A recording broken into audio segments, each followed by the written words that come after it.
Several ancient texts describe in detail flying vehicles reminiscent of modern aircraft and spacecraft. Could these descriptions be just a figment of the ancient Indian imagination? Or is there something much deeper and mysterious behind these accounts? In this video, we look for the answers about the celestial chariots of ancient India.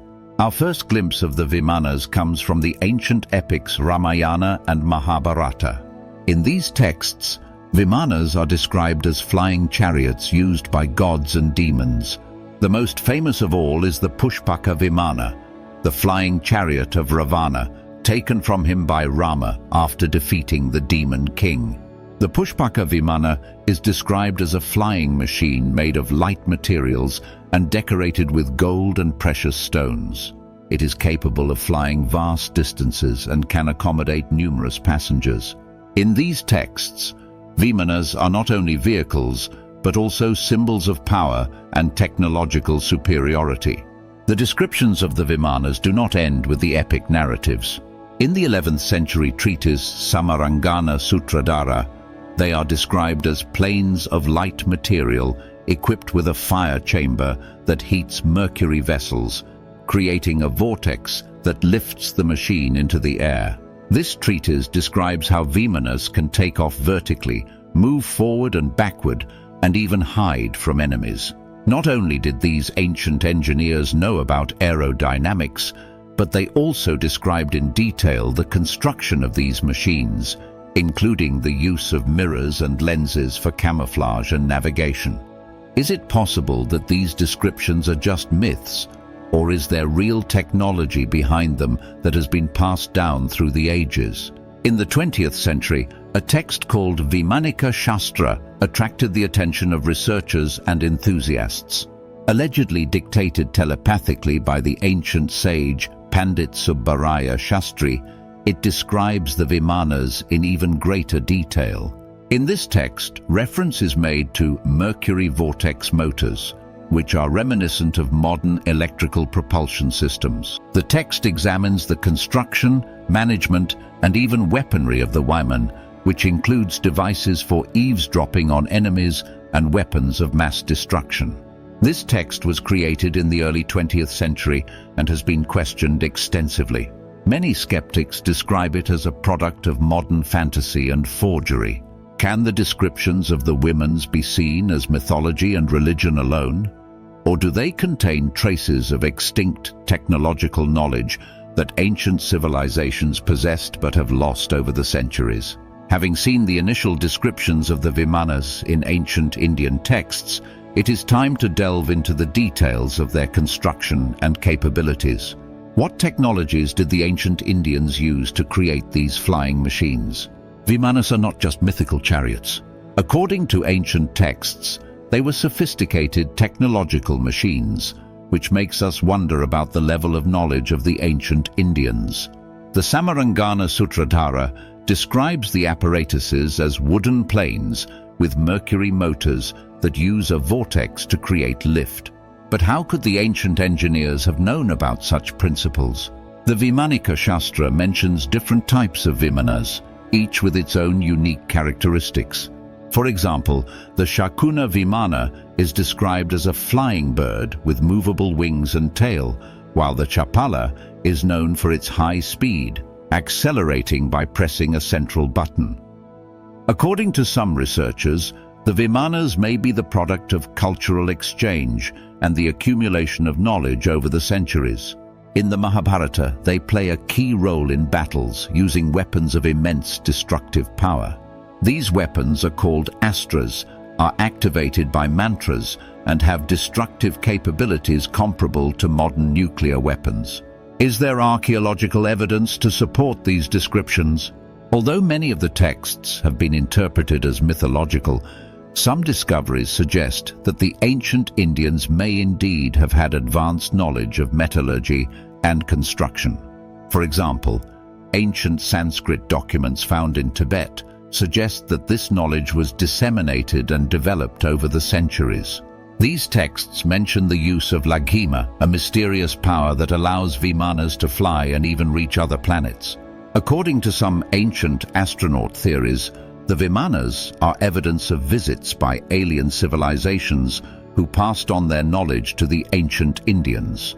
Others believe that the Vimanas are the product of a highly advanced civilization that lost its technology due to natural disasters or wars.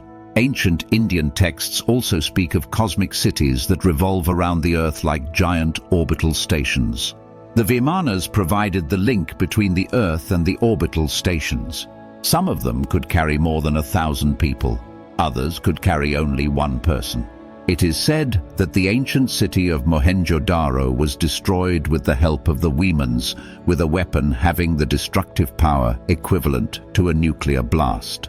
In the ancient Indian poem Mahabharata, we find descriptions of flaming missiles and other deadly weapons such as Indra's arrow, operated by a circular reflector. When switched on, it produces a beam of light, which, when focused on any target, instantly engulfs it with its power. Here are some specific points. Krishna chasing his enemy, Salva in the sky, when Salva's Vimana, Sauba, is made invisible somehow. Unperturbed, Krishna immediately fires a special weapon. I quickly placed an arrow which killed, seeking sound. Another moment describes Gurkha flying in his swift and powerful Vimana, hurling against the three cities of Vrishi and Andhaki with a projectile charged with all the might of the universe. A glowing pillar of smoke and fire, shining like 10,000 suns, rises in all its splendor. It is the unknown weapon, the Iron Lightning, a giant messenger of death that has turned the entire race of Vrishni and Andhaki to ashes. In the Samarangana Sutradhara, it is written, "Strong and durable shall be made the body of Vimana. Inside you should place a Mercury engine with its iron heater underneath. By the force hidden in the Mercury which propels the moving whirlwind, a person sitting inside can travel a great distance in the sky. Vimana's movements are such that he can ascend vertically, descend vertically, and move obliquely forward and backward. With the help of machines, human beings can fly in the air, and celestial beings can descend to the earth." Even more interesting is the information given in the ancient Chaldean work Sifrala, which contains over 100 pages of technical details on the construction of a flying machine. It contains terms that translate as graphite rod, copper coils, crystal indicator, vibrating spheres, stable angles, thrust, and more. Going further in our study, the great Indian epic, the Ramayana, tells in detail of a journey to the moon in the Vimana, or Astra. There it describes a battle on the moon with the Atlantean airship Aswin. This part of the story leads us to ponder whether the ancient Indians were also proficient in anti-gravity technologies. But to understand this, we have to go back in time very far to the so-called Rama Empire, which is said to have developed in North India and Pakistan about 15,000 years ago. This civilization, which existed alongside the Atlantean in the mid-Atlantic, was made up of large and sophisticated cities ruled by enlightened priest-kings. Rama's 7 largest capitals were known as the 7 Rishi cities. According to ancient Indian texts, the people of these cities had flying machines, which they called Vimanas. They are described as double-decked circular aircraft with portholes and a dome reminiscent of flying saucers. They could fly at the speed of the wind and make a melodious sound. There were at least 4 different types of Vimanas. Some were shaped like saucers, others like long cylinders. In the ancient scientific treatise Samara Sutradhara, we find all possible aspects of air travel with Vimana. The work includes 230 stanzas dealing with construction, takeoff, long-distance flying, normal and forced landings, and possible bird strikes.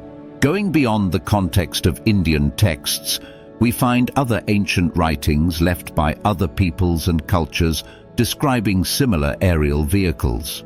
For example, some Chinese documents can be seen as historical chronicles of experimental aviation. The youngest apparatus described there is 2,000 years old. One of these documents says that in 1766 BC, Emperor Chengtang ordered an aircraft to be made, and it was made. Later, the emperor ordered it to be destroyed. Very interesting are the descriptions of the poet Chu Yun, who lived in the 3rd century BC. He described a flying machine on which he personally flew over the Gobi Desert. The aircraft had wings made of light material. The construction included a frame of bamboo or wood wrapped in fabric or leather to create a surface for lift. Based on the descriptions, it is assumed that the apparatus used the principle of airflow for lift, similar to the principles of modern aerodynamics. The apparatus also had some form of mechanical control, allowing the pilot to control the direction and altitude of flight. There are also descriptions of aerial vehicles in the oral folklore of the peoples of Nepal. There is also mention of aircraft flight in ancient Babylon. One of the most interesting finds confirming that in ancient times people could fly was the Columbian airplanes, which are a whole squadron. 33 pieces have been found. How is it possible that ancient people could have imagined such advanced technology with such precision? What happened in ancient times remains a mystery to us, and will remain so until we take seriously the fact that our ancient ancestors may have known much more than we think. As early as 1848 in Egypt, strange images were discovered in the temple of Seth I at Abydos, which at the time spoke nothing to scientists for the simple reason that we would discover aviation 50 years later.